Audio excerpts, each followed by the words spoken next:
অনেক বিষয়ে আমরা একমত হয়েছি, অনেক বিষয়ে আমাদের মধ্যে ভিন্ন মত থেকেছে এবং ক্ষেত্র বিশেষে জামায়াত ইসলামীর পক্ষ থেকে আপনারা যেটা বলেছিলেন যে আপনাদের নীতি নির্ধারক পর্যায়ে কিছু কিছু বিষয় পুনর্বিবেচনা পুনরালোচনার প্রয়োজন আছে।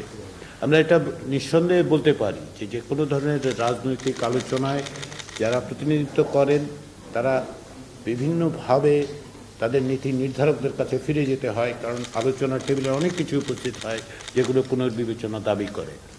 আমরা সেটি অব্যাহত রাখছি এবং আমরা আশা করছি যে এই আলোচনার পরও দ্বিতীয় পর্যায়ের আলোচনায় অনেক কিছুগুলো বিষয় থাকবে। সবগুলো বিষয়ে আজকেই আমরা মীমাংসা করে ফেলতে পারবো তা নয়। যদি সেটা সম্ভব হতো তাহলে সেটা সবচেয়ে ভালো হতো সকল বিবেচনায়। যেহেতু জাতীয় ঐক্যমত্য কমিশন চেষ্টা করছে যত দ্রুততার সঙ্গে সম্ভব আমরা একটি জাতীয় সনদের দিকে অগ্রসর হতে চাই এবং সেই জায়গায় আমরা প্রাথমিক পর্যায়ের আলোচনাগুলো আগামী 2-1 দিনের মধ্যে সমাপ্ত করতে পারলে আমরা দ্বিতীয় পর্যায়ের আলোচনাটা দ্রুততার সঙ্গে শুরু করব এবং আমরা বিশ্বাস করি যে যে সমস্ত জায়গায় মতো ভিন্নতা আছে, ভিন্ন মত আছে, ঐকমত্য তৈরি হচ্ছে না, সেগুলোর ব্যাপারেও আমরা অগ্রসর হতে পারব। তো সেই দিক থেকে বিবেচনা করে যেটা আমি আবারও বারবার স্মরণ করিয়ে দিই সকলকে, আজকে আমরা এই টেবিলে এসেছি, গত প্রায় 2 মাস ধরে আমরা রাজনৈতিক দলগুলোর সাথে আলোচনা করছি।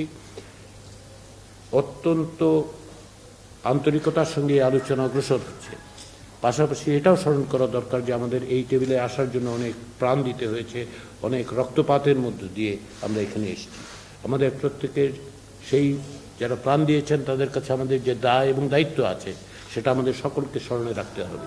এবং এটা কেবলমাত্র জাতীয় ঐক্যমত্য কমিশনের বিষয় নয়, জাতীয় ঐক্যমত্য প্রতিষ্ঠা আসলে রাজনৈতিক দলগুলো, সিভিল সোসাইটি এবং অন্যান্য রাজনৈতিক শক্তিগুলো, সামাজিক শক্তিগুলোর দায়িত্ব। সকলেই আন্তরিক, সকলেই চান এবং আমরা বিশ্বাস করি সকলের প্রচেষ্টা নিঃসন্দেহে সফল হবে।